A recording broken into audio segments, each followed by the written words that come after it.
Assalamualaikum warahmatullahi wabarakatuh. Eh, Waalaikumsalam warahmatullahi wabarakatuh. oke, Berikut adalah video pembelajaran terkait dengan pernyataan diri dosen untuk unjuk kerja Tridharma Perguruan Tinggi dalam bidang pengajaran. Dalam sesi kali ini ada dua bagian, yaitu satu, pemaparan RPS dari saya, dan kedua adalah proses belajar mengajar antara saya dengan mahasiswa saya. Baiklah, kita mulai dari RPS terlebih dahulu. Ini adalah RPS atau Rencana Pembelajaran Semester Pengajaran Bahasa Jepang. Oke, ini mata kuliah dengan 2 SKS dan diberikan di semester ke-6.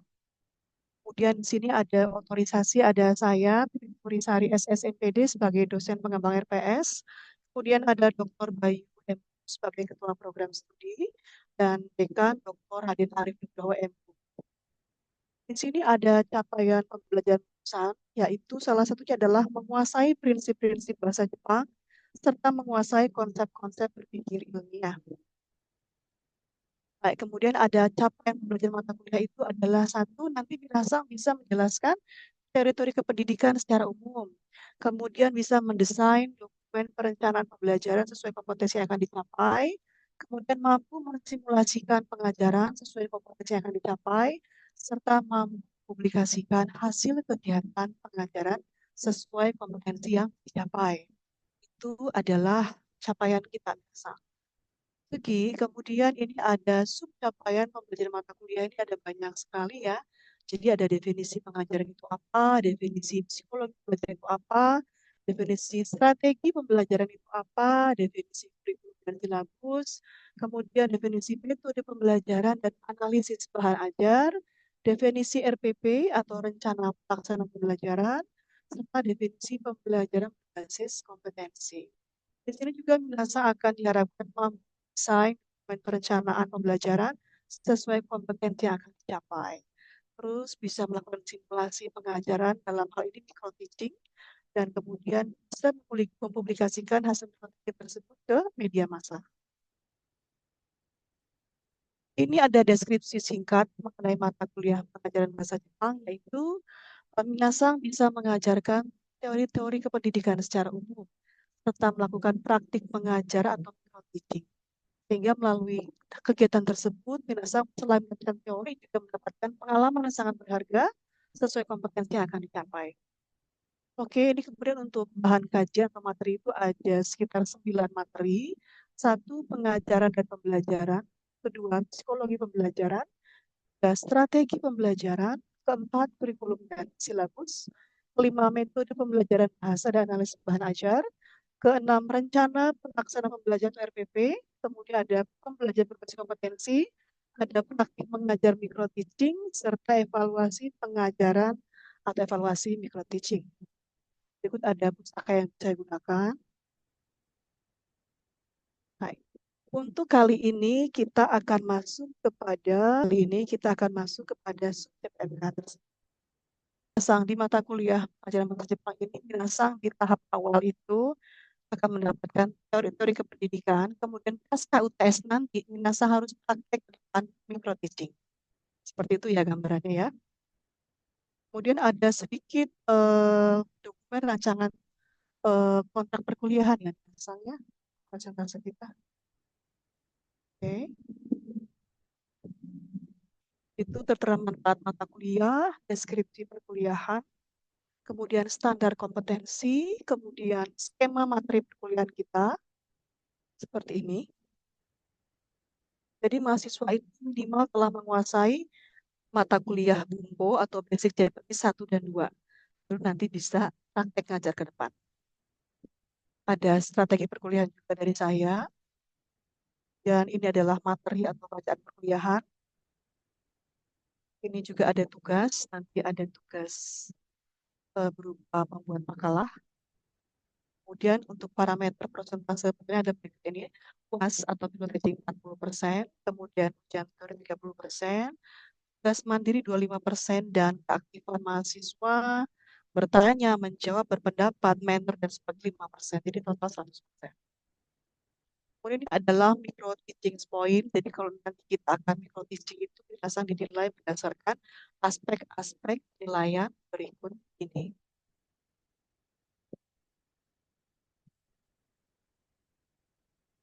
Oke ya, ini untuk materinya. Kemudian referensi beserta halamannya sudah saya cantumkan di sana juga.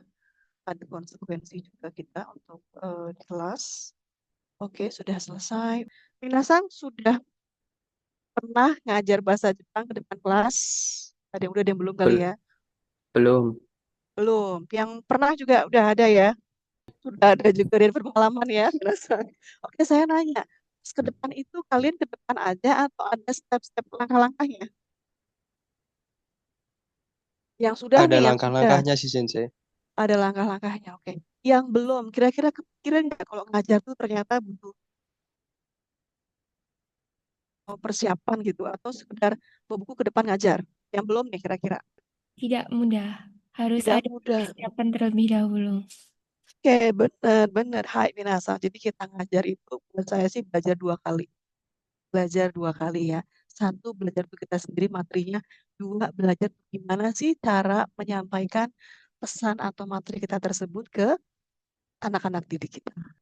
Urutan pembelajaran bahasa Jepang. Satu, pengenalan materi. Kita kenalkan dulu materi kita. Oke, minasan, kita masuk ke bab 1.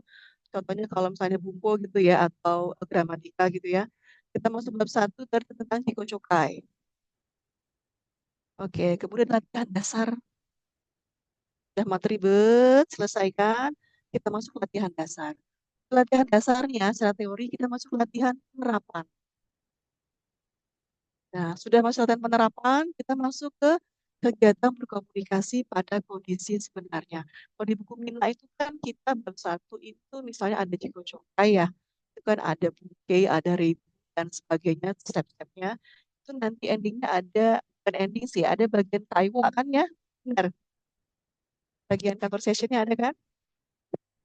Iya, Nah, ada. itu ya, nah itu adalah sedikit simulasi mengenai kegiatan berkomunikasi pada kondisi yang sebenarnya. Jadi ada teori, ada praktik seperti itu. Nah, ini 4 langkah dasar yang dirasakan. Ada pendekatan audio lingual. Pendekatan audio lingual. Jadi ada yang A itu ada latihan meniru dan mengingat. Jadi ada latihan mimik serta memorization practice. Mimikri atau Minasan kira-kira bisa nebak dari arti kata mimikri itu apa ya kira-kira Minasan? Gurunya ngasih tahu apa, langsung anaknya juga mengikuti. Jadi mengikuti sono mama. Jadi apa ada yang diikuti.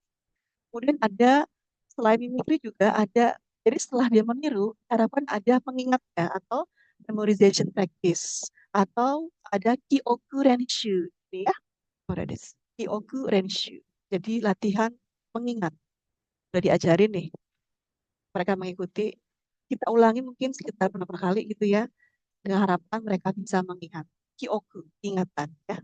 Kurenshu, latihan mengingat. Hai, segi yang B, ada latihan pola kalimat. Nah, yang tadi Bung Kerenshu, ini ada turunan yang binasang seperti ini. Ada latihan pengulangan atau repetition drill atau hampuku doriru. Hampuku doriru. Paling mudah ini. Saya contohin dulu ya. Ini ada ABC, ada 3 part, contoh aja. Itu ada S, ada G ya, atau G ya. S itu sensei, gurunya. Yang G itu, atau G itu gakusei, atau siswanya. Kutsu. Kutsu. Yoi, Yoi. Yoi. Yoi. yoi. Yoi. Yoi. Nihon e ikimasu. Nihon. Nihon ikimasu. Mas. Jakarta e ikimasu. Jakarta. Jakarta ikimasu. Oke deh, jadi nanti binasang hanya sekedar kita kasih contoh, suruh audiens suruh kita untuk mengulang. Jadi repetisi, pengulangan. Itu contoh paling sederhana. Oke, lanjut dulu ya. Ada latihan penggantian atau substitution drill atau dainyu doriru. Dainyu doriru.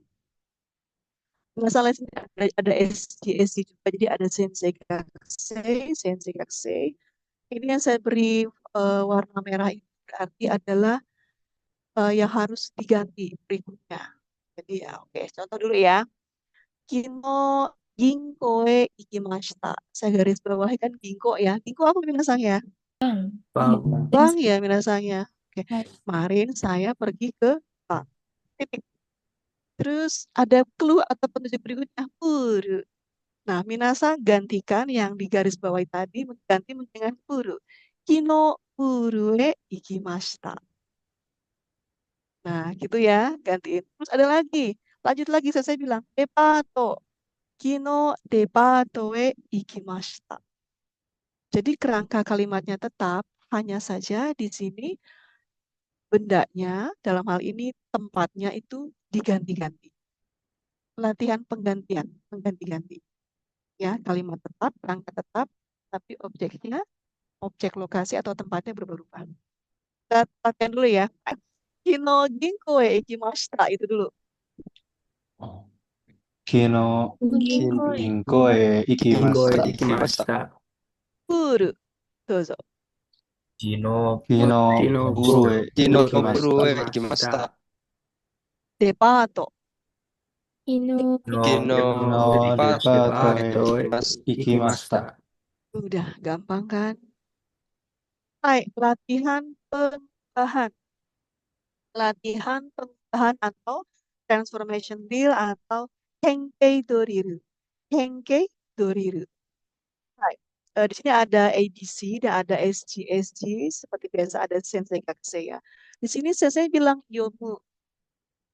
Saya bilang take. Take itu apa? Lampau ya. Berubah jadi yomimashita. Terus saya bilang yomu. Lanjut ikoke. Maksud menjadi yomo. Nah, itu ya. Jadi nanti sensei-nya yang bilang A, tolong dirubah menjadi B. Nanti gakuseinya langsung rubah kata kerjanya. Kita latihan dulu ya. Coba. Yomu, Mas Kei. yomimasu. Yomimasu. Dimas. Hai. Yomimasu. Take. Yomimasu. Yomimashita. Oke. Yomu, ikoke. Yomo. Yomo. Yomo. Yomo. Kalau saya bilang yomu, naike. Jadi Yomanai. yomanai desu ne. Hai, ii desu.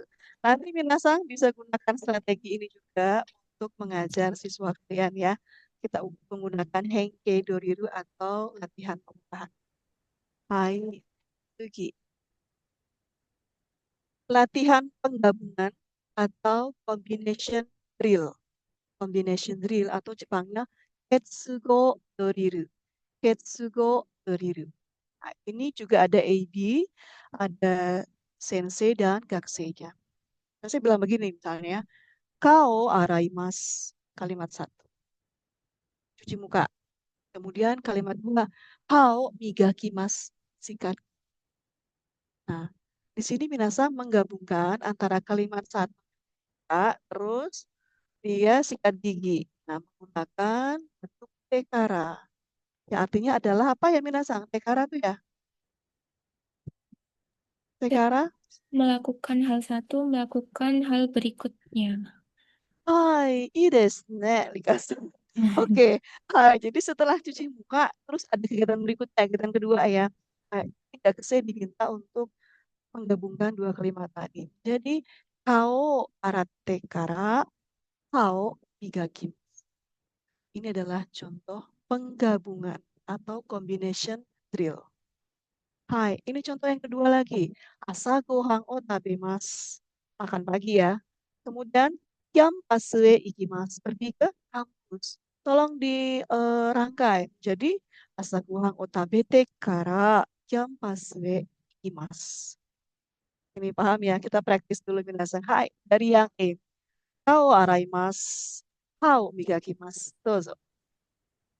Kao aratte kara Kao arate Karo kara. dekimasu. kao migakimasu. Degakimasu. Oke deh. Yang B saya minta yang otoko no hito deh. Suara otoko no hito siap ya? Asagohan o tabemasu. Kyampasu e ikimasu. Dozo. 朝ごはんを朝ごはんを朝ごはんを食べてから食べてから、キャンパスへ行きキャンパスへ行きます。 Udah deh gitu. Nah, ini strategi minasan kalau menggunakan combination drill atau latihan penggabungan gitu ya. Ada pertanyaan minasan? Menggabung-gabungkan dua kalimat. Kalau di bahasa Jepang kan banyak sekali bungkai-bungkai ya. Nah, tapi bisa ada contoh salah satu kalau di Tekara. Lanjut dulu aja ya. Hai, ini ada latihan peluasan atau expansion drill atau kakucho doriru. Kakucho doriru. Di sini ada SG juga. Jadi yang biru-biru ini adalah minasang. Jadi sebuah kalimat yang tadinya tunggal menjadi jamak bertingkat lah gitu bahasa mudahnya ya. Contoh, saya bilang yomimashita, gak saya bilang yomimashita. Saya tambahkan hongo, gak saya merangkai. Hongo yomimashita, ada objek. Saya bilang toshokan de, gak saya nambahin lagi. Toshokan de hongo yomimashita. Jadilah sebuah rangkaian kalimat lengkap. Saya membaca buku di perpustaka. Gitu ya. Coba kita praktis dulu. Yomimashita. Dozo. 読みまし見た。ました。 Hongo. Dozo. 本をを読みました。読みました。 Toshokan de. Dozo. 図書図館書で館で本を本を読みました。 Hai, jadi kita cuma ngasih kalimat tunggal, sedikit tambahkan majemuk 1, tambahkan majemuk 2, tambahkan majemuk 3. Jadilah kalimat majemuk bertingkat, istilahnya gitu ya minasang ya. Hai, bisa gunakan latihan perluasan atau expansion drill seperti ini. Oke, Sugi. Hai, latihan melengkapi minasang. Latihan melengkapi atau completion drill atau kansei doriru. Kansei doriru. Ini juga ada AB, ada SG juga. Saya kasih contoh. Minasan tahu Pasar Johar kan ya, orang yang di Semarang. Shiteimasu kah? して Pasar いま Johar? す。 Shiteimasu ne. Oke Hai. deh. Hai. Sering ke Pasar Johar nggak? Nggak, jarang ya. Jarang sensei. Jarang. Kenapa? Panas. Iya panas. Tapi udah agak bagus sekarang ya, Minasan ya. Oke, contohnya saya kasih ilustrasi Pasar Johar. Buku, baju. Mas membeli. Nah, Minasa harus menggabungkan kalimat tersebut dengan lem partikel ya. Kalau dalam bahasa Jepang kan kita mengenal partikel ya binasanya. Nah, jadi langsung digabung. Masa Johar sebagai tempat, partikelnya adalah D. Kemudian buku sebagai objek O. Ngapain? Membeli kaimas. Jadilah pasar Johar D. O. Kaimas. Nah, gitu ya. Minasa kasih petunjuknya, kata-katanya apa, nanti diisi partikelnya oleh audiens atau siswa kita. Nah, yang B, ini ada internet, Joho, Dabemas. Internet, ada informasi, ada mencari ya, searching ya. Menjadi digabung apa? Internet de Joho Shirabemas. Jadi saya mencari informasi internet. Oke, kita praktis yang E coba Om Manushito ya. Saya kasih clue Pasar Johar, Taimas. Dozo. Pasar Johar de Johar de buku Kaimasu. Kaimasu. Oke deh. Segi yang I untuk yang Otokonohito ya. Internet Joho Shirabemas menjadi インターネットインでターネットで情情報を情調報をべます。調べます。 Hai. Nah, Minasang juga bisa menggunakan cara seperti ini ya, atau menggunakan latihan completion drill untuk siswa kalian nanti. Kalimatnya kalian bisa karang-karang. Kalimatnya yang terdekat dengan kehidupan di tempat kita berada aja. Di Semarang ada Pasar Johar. Kita ngapain beli baju? Pasar Johar tuh ke Kaimas. Gabung menjadi Pasar Johar de Kaimas. Itu contoh sederhananya ya. Oke, hai, Sugi. Ada latihan tanya jawab. Nah, jadi semakin ke atas itu, latihan-latihan tersebut semakin semakin levelnya semakin naik. Jadi tidak sekedar mengulang, tapi juga mengajak berpikir kritis ya. Baik. Latihan tanya jawab atau answer drill itu ada Monto Doriru. Monto Doriru. So, ini juga ada Eiji, ada SG juga. Nah, saya bilang Korewa Nihongo no Hong desu ka? Dalam kurung itu hai. Apakah ini buku bahasa Jepang? Jawabannya iya. Terus kesennya itu jadi nggak ngikutin tapi berpikir. Kalau hai berarti hai Nihongo no Hong desu. Sugiyambi misalnya. Sore wa eisang no kabang desu ka? Apakah itu tasnya A gitu ya. Kalau iye berarti kalau iye kan negatif ya. Nah, itu harus berubah kata kerjanya kan ya. Jadi iye sore wa eisang kabang dewa arimasen atau ja arimasen.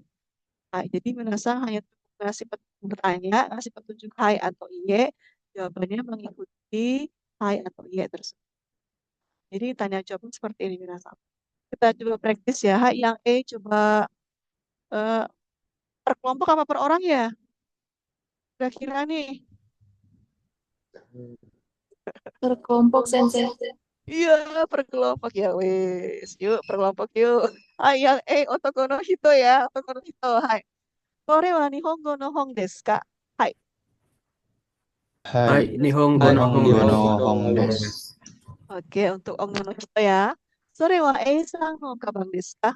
Iye. Iye, sore wa Dewa esang no kabang dewa arimasen.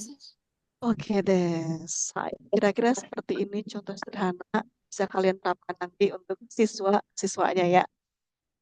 Hai, Suki. Pendekatan komunikatif, salah satunya role play. Ada yang tahu role play? Pernah melakukan role play di kelas? kayak yang upacara minum ocha itu sensei. Ah, Chanoyu ya, yang Chanoyu ya. Itu ada role play ya. Jadi nanti kan ada, hmm, kalau di kelas saya tuh dulu ada suruh pegang pura-puranya cangkir gitu ya. Sambil misalnya Dede atau Migi Dede dengan tangan kanan diputer berapa kali sambil praktek sambil ngomong kan ya. Nah, itu untuk role play ya minasang. Oke, sedikit informasi tentang role play itu. Jadi, ini metode pembelajaran yang melibatkan siswa dalam memainkan peran untuk memahami sebuah konsep. Kalau tadi contoh Chanoyu gitu ya, memecahkan masalah atau mengembangkan keterampilan sosial. Oke, minasang tadi contoh role play-nya Chanoyu ya, bisa. Bisa. Jadi bermain peran antara mungkin instruktur Chanoyu dengan pembelajar Chanoyu. Gitu ya. Oke, hai, Sugi. Oh, udah media. Maaf tadi kepencet. Hai, ada information gap. Pernah bermain information gap, Minasa? Information gap ini itu situasi di mana seseorang atau kelompok memiliki informasi yang tidak lengkap. Jadi ada gap, ada jurang pemisah gitu ya, tidak lengkap ya, atau berbeda dengan orang lain. Jadi diperlukan komunikasi. Misalnya ada kelompok Oko sama Ongna nih. Saya kasih informasi, misalnya informasi yang Ongna itu semuanya sama 3 poin. Yang untuk juga 3 poin. Tapi semuanya itu saling melengkapi, tidak sama. Nah, jadi diperlukan komunikasi untuk kelompok pokok sama kelompok Ongna untuk berbagi dan mengisi kekosongan informasi tersebut. Caranya gimana? Ya udah, kelompok sama Ongna harus komunikasi dalam bahasa Jepang nih untuk melengkapi kayak semacam information gap tadi atau apa istilahnya ya, informasi yang tidak lengkap tadi. Ya, ini bisa di kelas Kaiwa juga sih, Minasan. Hai, segi kemudian ada interview. Nah, interview ini juga teknik interaksi ya, teknik interaksi tanya jawab antara guru sebagai pewawancara dengan siswa sebagai narasumber yang ditanya-tanyain ya. Jadi nanti mengumpulkan informasi, mengevaluasi pemahaman atau menggali pemikiran siswa tentang sebuah topik gitu, Minasan. Wawancara ya bisa tanya jawab. Bisa juga kalau di ujian Kaiwa ada wawancara juga kan ya, terkadang ya, enggak ya, ada beberapa teknik yang digunakan ya untuk pas kita pas tes Kaiwa atau percakapan ya. Hai, Sugi kita ada game minasang. Jadi terutama di mata kuliah Kaiwa lagi saya pakai ya, emang Kaiwa itu kan lebih ke arah penerapan secara teori dipelajari di kelas tata bahasa. Kita masuk ke kelas conversation percakapan itu bisa menggunakan pendekatan komunikatif dengan game atau game based learning ya. Game based learning. Jadi menggunakan unsur-unsur permainan untuk meningkatkan motivasi dan keterlibatan siswa dalam proses belajar. Jadi bisa mungkin buat kuis atau mungkin teka-teki silang dengan bisa pakai media atau bisa aja dengan sekedar instruksi lisan saja gitu ya. Jadi ada game based learning. Jadi belajar berdasarkan unsur permainan gitu ya. Hai, Sugi, terakhir itu ada project work. Nah, ini sudah tingkatannya sudah agak di atas lagi Minasang. Jadi nanti Minasang itu di sini sebagai pusat pembelajarannya. Jadi bukan senseinya lagi. Jadi Minasang sebagai pusat pembelajarannya dengan kegiatan proyek sebagai media utama. Tuh, jadi dosen cuma sekedar memberikan instruksi komando, ada 5 clue, tolong lengkapi. Nanti kalian lakukan sebuah proyek dengan tim. Terus hasilnya dilaporkan. Bisa laporkan di kelas secara lisan ataupun dalam bentuk mungkin laporan tertulis. Hai, ada pertanyaan nggak sekitar pendekatan komunikatif nih? Yang seringnya itu yang nomor 1 Ya, sih. role play ya, kelas Kaiwa ya, seringnya ya, oke. Ada mungkin pendekatan yang lain selain role play mungkin? Pendekatan kedua yang pernah kalian alami di kelas? Interview mungkin waktu UAS semester 3 kalau nggak salah. Interview ya, oke. Berarti interview itu sudah tingkatnya agak tinggi ya, karena Minasa tidak disuruh mengikuti lagi repetisi, tapi disuruh berpikir kritis gitu ya. Hai, oke deh, Yusuf-san. Ada lagi mungkin yang ketiga yang selain tadi role play dan interview yang pernah kalian alami di kelas? Ini ada sedikit ada informasi lagi tentang media pembelajaran. Oke, media itu apa sih? Media itu adalah alat bantu untuk memperlancar dan meningkatkan efektivitas dan efisiensi kegiatan. Dan jenisnya itu ada visual, ada audio visual. Mungkin visual di kita ada pakai LCD gitu ya. Audio juga kan mungkin terkadang kalau di Taiwan juga kita hanya sekedar mendengarkan listening atau cokai aja gitu pendengaran ya. Atau audio visual gabungan antara melihat dan mendengarkan gitu ya. Tapi ada yang memakai contoh bahan YouTube itu sebagai media ajarnya bisa juga untuk dianalisis bareng di kelas juga bisa. Kemudian penggunaan tersebut disesuaikan dengan materi dan jenis keterampilan yang akan diajarkan. Oke, Nasa harus siap dengan media yang sifatnya itu manual. Oke, contohnya apa sih? Hai. Nah, ini jenis media beberapa ya. Ada flashcard, ya ini mungkin agak sedikit kembali ke zaman dulu kali ya, karena sudah ada PPT yang agak sedikit menggeser. Tapi kadang di SMA juga masih ada flashcard ya binasang. Jadi ada Mojikado, ada Rorukado. Jadi Mojikado itu ada kartu huruf, ya binasangnya. Itu ada Rorukado. Nah, kita sama role nih. Biasanya ada misalnya karakter satu, dia karakternya sebagai penjual. Karakter dua, dia sebagai pembeli. Nah, nanti ngambil nih. Misalnya tadi ada Dian, nih Dian sama Lika gitu. Oh, Lika ternyata ngambil sebagai peran sebagai pembeli, Dian sebagai penjual. Udah, cuma kasih petunjuk Anda sebagai pembeli, Anda sebagai penjual. Depan kelas mulai bermain peran dengan Rorukado tadi pakai kartu ya. Nah, kemudian ada Ekado, ini biasanya atau caching, jadi ada gambar, sebinasang gambar ya. Jadi ada medianya itu berupa kartu juga bisa atau berupa media apa ya dari bahan yang bisa diperlihatkan ke audiensis atau ke siswa ya. Bisa berupa gambar atau foto, foto juga bisa. Dari area juga ya, ini juga sama minasang, jadi lebih ke nama kyozai juga ya. Jadi ke arah benda sebenarnya. Jadi benda-benda yang bisa kita tampilkan pada saat kelas. Nah, ini juga ada Eizo Kyozai, ada Hatsuo, ada Onsei Kyozai. Jadi ini juga ada yang berhubungan dengan gambar dan berhubungan dengan suara. Gitu, ya, Shanghai. Itu beberapa jenis media yang mungkin dalam koridor ke bahasa Jepangan ya gitu ya. Selain mungkin dalam koridor umum seperti tadi ya, ada visual, audio, ada dan audio visual. Oke, ini referensi yang saya gunakan, biasanya ada yang utamanya, oke, ada yang pendukungnya juga, itu dari Japan Foundation.